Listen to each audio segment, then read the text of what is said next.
This section is going to look at chapter 7 out of the book, but it's going to present it in a somewhat different way than is presented in the book.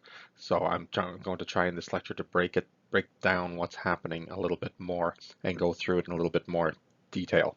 What we're going to be looking at is a matrix representation of the simplex method.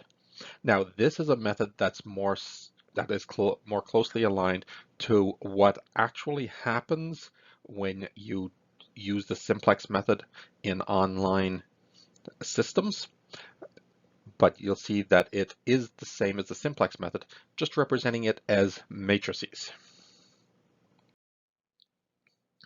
So this is about a matrix representation of the simplex method. So when we have a canonical linear program, or the standard maximum program with less than or equal to variables, you can write it in a very compact form in this way. So you're maximizing one vector times x, where x is equal to our matrix of variables, such that some matrix times x equals b, where b are our constants. So again, a vector of our constants. So A is an m by n matrix where you will have fewer rows than columns. Could be the same, but no more rows than columns. Now this is after adding your slack variables. Okay. And you can say that the rank is equal to the number of rows. Now this is an important consideration going forward. And why can we say this? Well, the reality is if you just take your constraints, put them into a matrix, it may not have that rank. You may have some constraints that are dependent on all the other constraints. We saw this a couple of sections back when we talked about assignment problems. You remember we said that we had all of these constraints, but one of the constraints was simply the sum of all the others. So what did we do? We threw it away. Well, we can do the same thing here. If you have a constraint that is a linear combination of some of your other constraints, you can throw it out because it isn't adding anything new to the problem. So by doing this, you can whittle your constraints down to a linearly independent set of constraints. So because of that, you can say that the rank of your matrix is equal to the number of rows. Because if you have extra rows, if you have linearly dependent rows, you just get rid of them and only work with the ones that are linearly independent. So we have a matrix where the rank is equal to the number of rows, equal to m. The number of columns could be more. In fact, in most cases, it will be more. So this is going to give us m basic variables and n minus m non-basic variables. So you see again here, we're splitting up our variables into basic and non-basic variables. So as an example, and we're going to work with this example throughout this section to highlight what's happening in a matrix representation of the simplex method. So we have our linear program here, roughly, not drawn to scale, but that's about what it looks like, what our feasible region looks like. And we're looking at maximizing.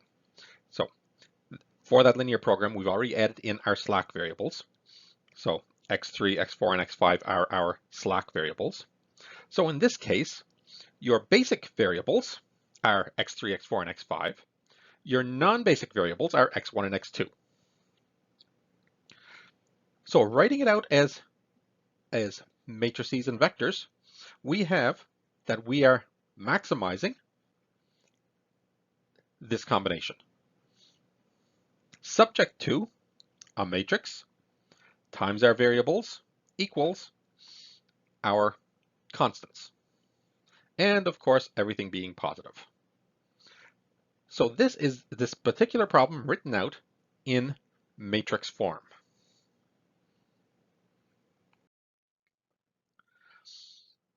Now, if you go back to the simplex method, you've got this distinction between basic and non-basic variables. We have the same thing here when we're dealing with matrix method. What we're going to see is that it's the basic variables that are going to drive what's happening. So what we're going to do is we're going to separate the basic and non-basic variables. In other words, we're going to break our problem up into a couple of sections, the basic section and the non-basic variable section. And what does this look like?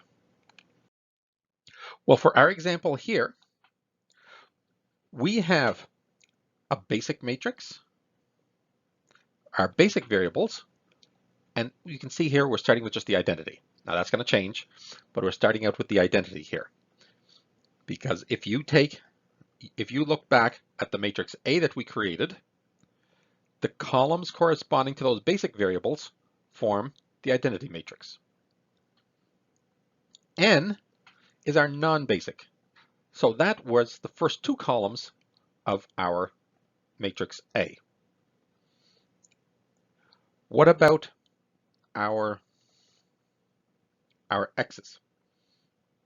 Well, we have our non-basic x1, x2, and our basic x3, x4, x5. The C's, that's the constants in our objective function. So the non-basic variables have constants. The basic variables at this point have constants of 0. So again, we can break it up. So if we rewrite it using that broken up portion, we can write it as maximizing a product involving our basic variables plus a matrix product of our non-basic variables. Our constraints, again, we can break those up in terms of our basic variables plus a product of our non-basic variables equals that. But note now what we have for our non-negativity. We have three items that are positive or non-negative, and our non-basic variables are equal to 0. So all this is doing is taking that matrix that we started with and breaking it up into two parts. Okay, so we have a starting point. Now, what happens? Well, again, using our two-dimensional example, think about what happens when you do a pivot. When you do a pivot, what you're doing is you're moving from corner to corner in your feasible region. But when you move from corner to corner, what you're doing is you are taking one of your basic variables and making it non-basic and moving a non-basic variable into a basic variable. So for instance, when you're for this problem, when we're starting at the corner 0, 0, we have the non-basic variables, x1 and x2. x3, x4, and x5 are our basic variables. If we pivot, one pivot is going in this direction. When you do that, what are you doing? x1 is changing from a non-basic and it's entering the basis. So it's getting a non-zero value. We're going to come flush against that. This is the line where x3 occurs in our constraints. So x3 leaves the basis. So that's what happens. When we switch from one to the other, we've got a point that's something that's leaving the basis and something that's entering the basis. That's a pivot. So now we're going to look at what this means in terms of those matrices that we were working with. So we're going to define something called the direction. And this direction vector is going to be telling us if we start to move in the direction of a pivot, how are things changing? So here's the definition of it. So for every non-basic variable, we define a direction. Now remember, the non-basic variables, these are all the candidates to enter the basis. So we're going to look at the non-basic variables and say, if this were to enter the basis, what would happen? For our example here, that's x1 and x2. That's our two non-basic. Those are the two candidates, the only two candidates to enter the basis. So we're going to define d1 and d2 for this example. More generally, we define dk for every non-basic variable. And how do we do it? You'll note that it has n terms. So that's because we have n variables. So for every variable that corresponds to a non-basic entry, you put it to 1 if it's equal to itself, and 0 if it's any other non-basic entry.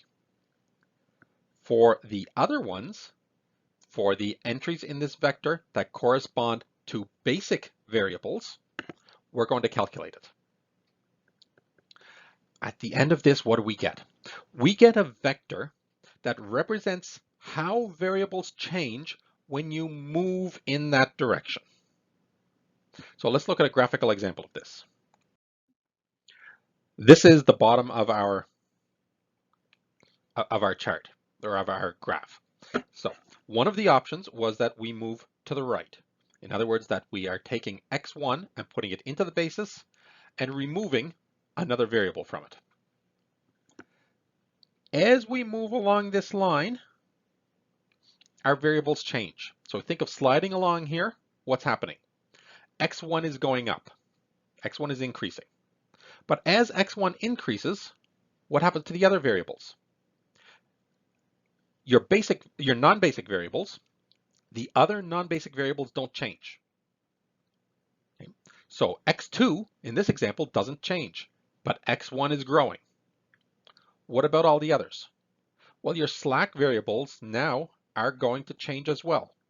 Because if you think about the equations you started with, they all involve x1 and a slack variable.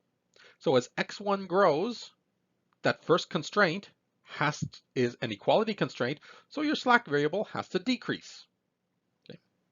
So what we're doing is we're going to build a vector that says as x1 grows, our slack variables shrink, become smaller, or in some cases they become larger. But in this case, they become smaller. How fast?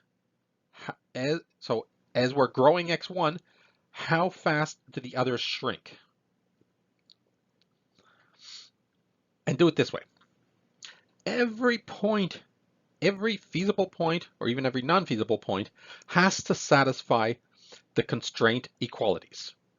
So in other words, every point, if we take our starting point and call it x0, that's the point where x1 and x2 are our non-basic variables, that is this point. x1, x2 is 0, x3 and x4 are 24, x5 is 23. Go back and look at the equations if you need to refresh your memory. But that's that point where that's the values of our 5 variables. Our constraints said that A, that matrix A, times the vector for the point, the vector of the values, equals B. That's simply the equations of the constraints.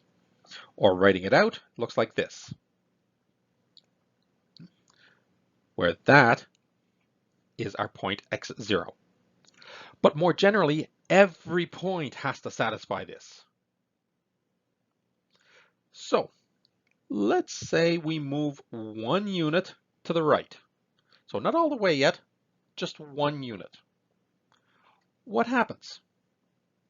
Well, we'll call this point x prime. So move 1 to the right. What are the new values? Well, this isn't at a corner, so we don't really have the basic and non-basic concept here, but we can still calculate the value of all of our variables. We have these equations. The variables that were non-basic, they are staying at 0. Leave them at 0, except for the one you're moving. So we're changing x1, x2 is staying at 0. If it were higher dimensions, the other non-basic variables would stay at 0 as well. But our slack variables are changing. But at every point, we still have that a times x prime equals b. So we can use that to figure out the value of our slack variables. Why can we do that? Because we know we have exactly m slack variables, or basic variables that we started with. We have m linearly independent constraints.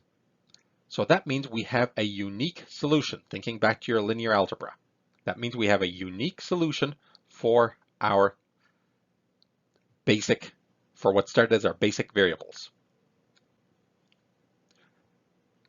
So our vector d says if we move 1 unit, then it also tells us how our other variables change.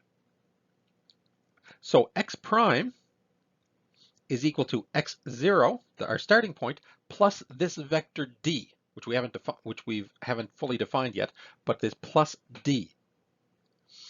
So break it up. We had that a times x equals b, so that means that a times x0 plus d equals b. Now you can distribute that. You get ax0 plus ad equals b, but ax0 equals b, so that means a times d equals 0. In other words, this directional vector, when you multiply it by the constraint matrix, gives you 0. If you want to think about it in terms of linear algebra, it means it's in the null space of A. Okay. So your directional vector tells you how variables change as you move. And it has the property that your constraint matrix A times that variable equals 0. And we'll look at an example of this.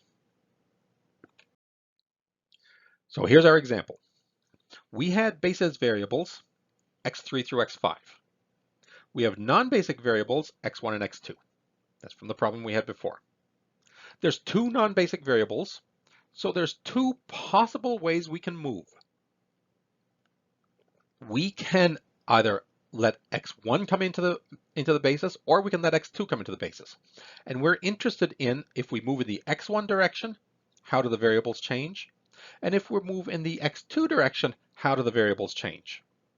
But we have this nice little formula that says our matrix A times D equals 0. So again, we define D1.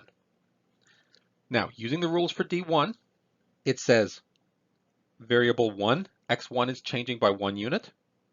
All the other non-basic variables don't change, so they get set to 0. And then we have 3 unknowns. How do our slack variables change, or how do our basic variables change? Well, that's equal to A times our matrix D equals 0. You work this all out, you come out with some very simple equations that gives you your value D. So this says if you move x1 in 1 unit, what happens? x2 doesn't change, x3 drops by 4 units, x4 drops by 1 unit, and x5 drops by 3 units. So this is telling you the relative rate of change in order to keep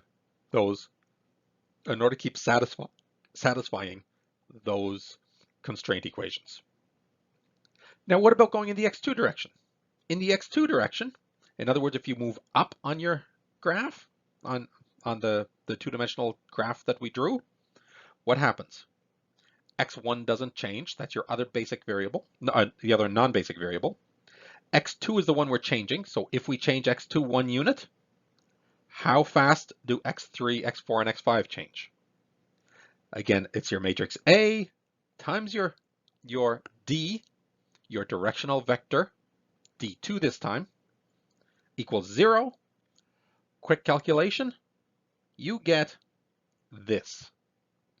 So again, it's telling you how fast your S's or your slack variables are changing, how fast your basic variables are changing if you start changing a single non-basic variable. And if you think of it in terms of the graph that we drew, the first one says if you slide horizontally, how fast are your basic variables changing? The second one says if you slide vertically, how fast are your basic variables changing? In matrix form, we have that. Of course, our A times D equals 0. That's what we've been working with. That's how we've gotten our D. But again, one of the things we've been doing here is we've been breaking this up. So we're going to see what happens if we just deal with our non-basic variables. So we had when we were building dk, the kth entry in it was equal to 1. So you look at D1, the first entry was equal to 1. If you look at D2, the second entry was equal to 2. Or was equal to 1, rather, not 2. Dj equals 0 for everything else that is in the basis, or is not in the basis. So in D1, your second entry was 0 because x2 is not in the basis. x3, 4, and 5, 3, 4, and 5 are the basic variables. Those are other numbers. So we can write A as NB, our non-basic variables, columns representing our non-basic variables, followed by columns representing our basic variables. Go back and take a look what A is. You'll see the first two columns in there are columns that represent your non-basic variables. The next three columns represent your basic variables. But this tells us exactly what the values are for the non-basic variables. So we have A times dk equals 0. But a bunch of those columns are just identity columns. So we can break this down even further. We only have to look at the columns for the basic variables multiplied by the entries in D for our basic variables, and that equals the negative column of the column in A representing that non-basic variable that is entering the basis. So this is the kth column in A. Now, let's see what this means. So for instance, we figured out D1 and D2. You take a look at D1 and D2, the first two numbers represent the non-basic. The next three numbers represent the basic. The non-basic ones are very easy, ones and zeros. The basic ones are the ones that take some calculations. It's not difficult calculations, but it does take some calculations. So what does this mean? If you go back and look at your matrix A, that is the columns that represent your basic variables. These are the entries in D that represent the basic variables. This equals the negative of the first column. This is D1. We're looking at the direction for x1. So we pull out column 1 from A, and that's what we get here. What about the second one? For the second one, this is D2.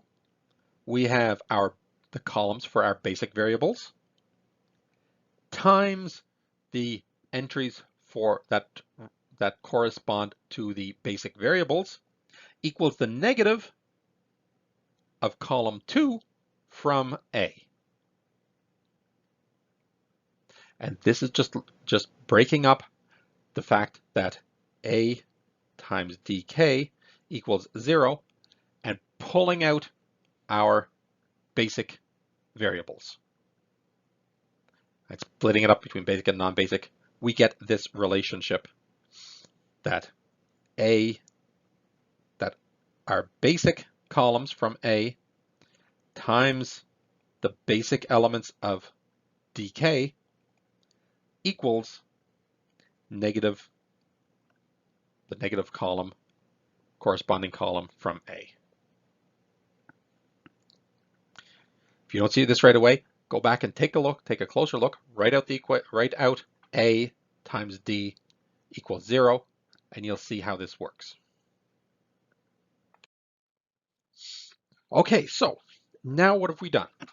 We have come up with this vector that says as we move in the direction, as we are taking a non-basic variable and turning it into a basic variable, we move in a certain direction, and as we move in that direction, all of our variables change at this rate. As soon as I start talking about changes of rates, you should be thinking about calculus. Although in this case, the calculus is actually really simple because everything is linear. But think back to calculus. If you have a function that's increasing at a certain point, one of the basic results of calculus is that derivative is positive. Increasing means a positive derivative. When you have multiple variables, you have to start using the gradient. This is multivariable calculus. So you use the gradient of a function, which is defined this way. And now you can start saying, is this function increasing or decreasing when I move in a certain direction? That's exactly what we're asking for the simplex.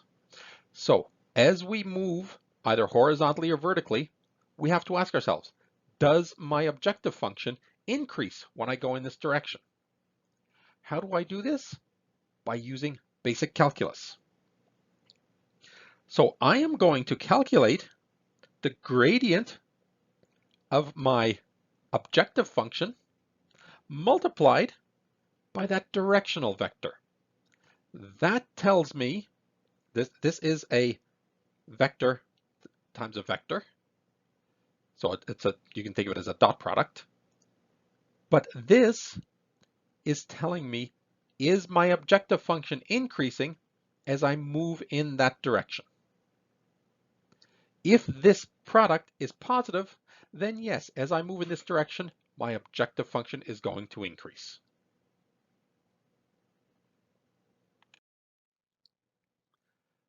But now with linear programs, we have something really simple that happens. We don't have any squares, cubes, or quadratic functions or anything. That makes our gradient very easy.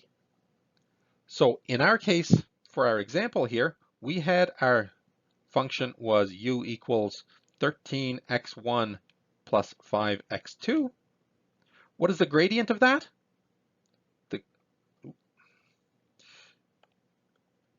The gradient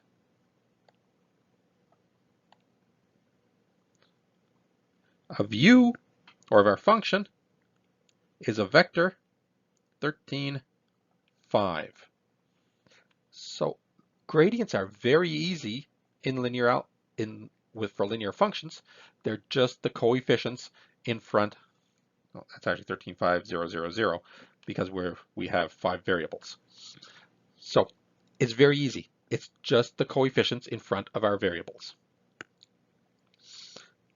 So when we have any direction at all, our gradient times the directional vector is simply equal to our coefficients times that directional vector.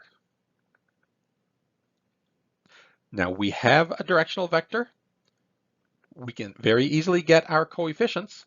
So we just multiply them together, do the dot product together, and that tells us whether or not we're increasing or decreasing as we move in that direction and how fast we're increasing or decreasing. That is our reduced cost. So our reduced cost is simply saying as we move in a certain direction, how fast is our objective function increasing or decreasing? It's the same reduced cost that we were dealing with a couple of chapters ago. And we can rewrite this equation as our reduced cost, which is just a number, is our coefficients times our direction. But that is equal to, well, remember our directional vector has a whole bunch of zeros in it. It has zeros for everything that is a non-basic variable except for the direction that you're interested in. So only a single non-basic variable is non-zero. And that one has a value of 1 in our directional vector. So that is ck, that is the coefficient of the non-basic variable that you're interested in, plus the sum of all these basic ones. So when you do this for all of the variables, you can come up with a vector, which is a vector of the reduced costs for all basic variables. So this vector will tell you if you go in the direction of x1, your reduced cost is this, which is how fast your objective function is growing or shrinking as you move in this direction. If you move in the direction of x2, this is the rate of change of your objective function as you move in that direction. So with this in mind, the reduced cost is telling us how the value of the objective function is increasing or decreasing in a given direction. The same is for a derivative. Positive values mean it's increasing, negative values mean it's decreasing. When we're dealing with linear programs, if the reduced cost is decreasing in every direction, now in every direction related to your non-basic variables, that means you are at your optimum point. So for example, for this problem that we had earlier, we had two non-basic variables, so we have two directional vectors, one in x1 and one for x2. We also have our c, which is our constants, being this vector. So our reduced cost in the direction x1 is just c times d1, which is 13. Our reduced cost in direction 2 is equal to 5. So we know as we move 1 unit in direction x1, then we are increasing our objective function by 13. As we move 1 direction in the direction of x2, we are increasing by 5. But our objective function is increasing in both directions. But now remember when we're doing the simplex method, when we were figuring out our pivot, one of the things we had to do was calculate these ratios, and the ratio was telling us how far we could go in a given direction. When you're dealing with these directional vectors, you have to do the same thing. So how far can you go in that direction? So in other words, you are looking for a lambda such that you can make it so from where you're starting and moving along in the direction of increase, how far can you go and still be in the feasible region? What does it mean to be in the feasible region? It means that you are still meeting all of your constraints. And that is where x plus lambda dk is greater than or equal to 0. So this gives us the condition that the lambda that we're allowed to do is the minimum of your ratios. These are the same ratios that you find in your simplex method for choosing the incoming and outgoing variables. The only difference is when we're dealing with it here, it is embedded into our vectors. So again, we look at ratios and we take the minimum ratio, and that's going to tell us how far we can go in a given direction. So if we say that our starting point is x0, then what's our new basic point, our next point? The next point is at the corner, and that corner, we call it x1. That's our new point. It's our x0 plus as far as we can go in the direction of k. And notice that this is telling us, remember that our x is not just our non-basic variables, the x1 and x2 in this case, but it's our x1, x2, all the way down to x5 in this example that we have. So it is dealing with not only our non-basic variables, but the basic variables as well. It's all embedded in this column vector. So here's an example. In that example, we started with the point x0. We found a direction.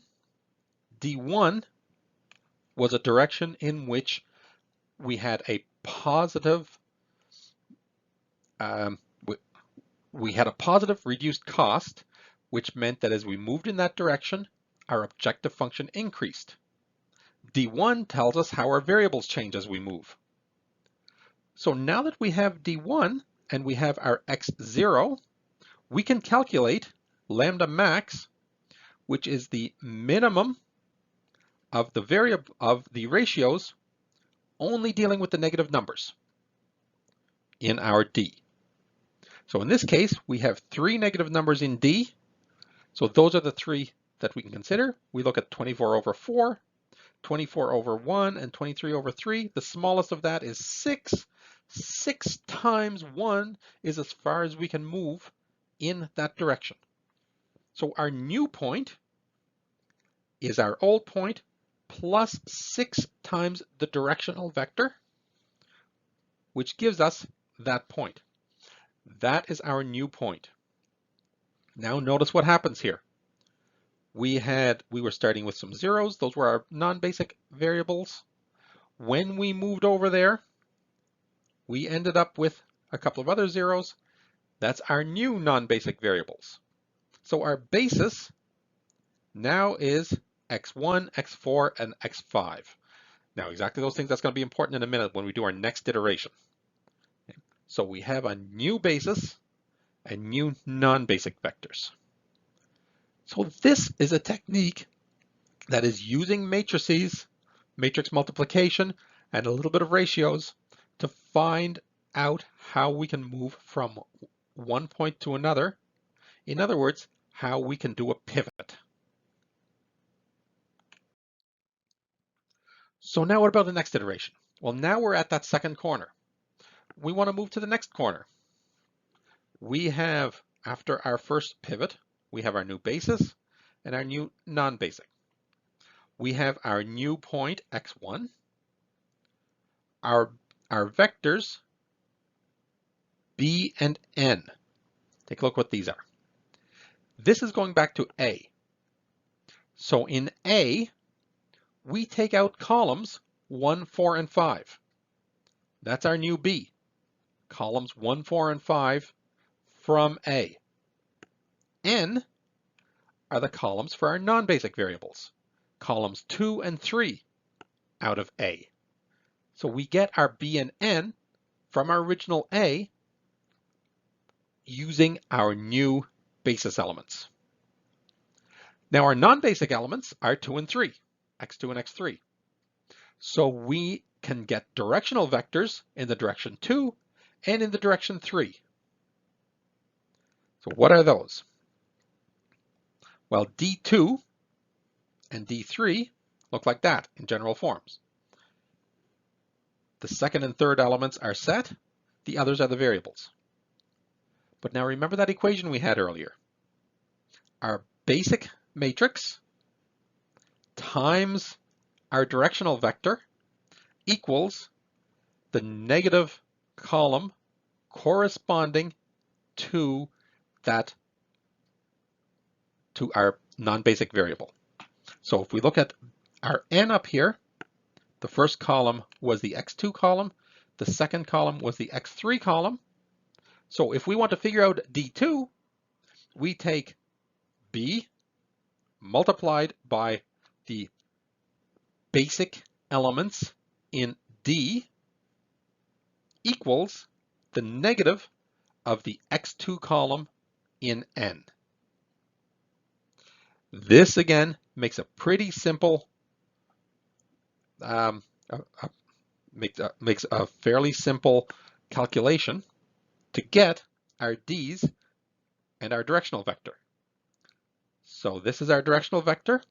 Once we have the directional vector, we multiply it by our C, by our coefficients, which remember is the gradient of our objective function, and we come out with the reduced cost. So this says if we now take x2 and enter it into the basis, we are going to increase our objective function. But now we had a second one, x3, that is a non-basic variable.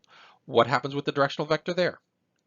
Using the same formula, b times the basic elements in our directional vector, d3, equals negative x3 column. That gives us a new directional vector. And when you multiply it out, you get a negative reduced cost.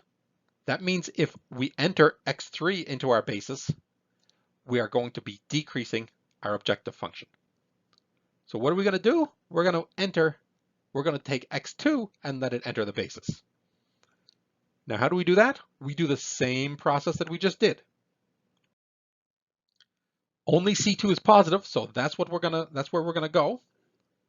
We calculate our lambda, which is the smallest ratio.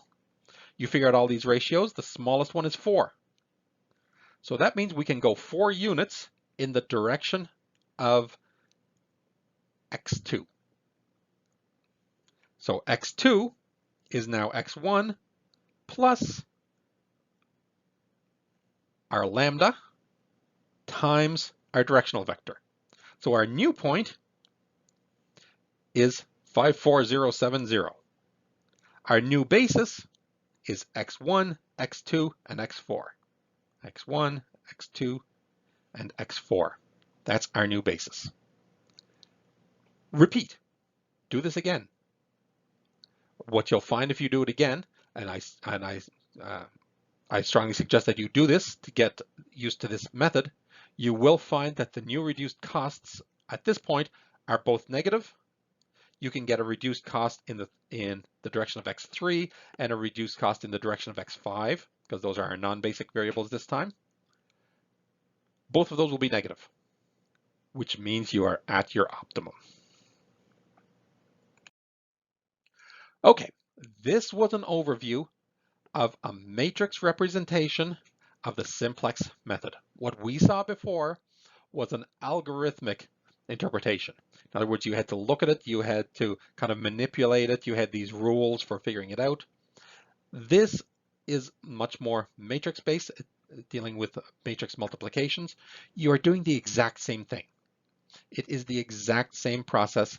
It's just laid out in a matrix vector format. In behind computer systems, they use things similar to this, rather than having the set of rules like for our simplex. This is how they figure things out.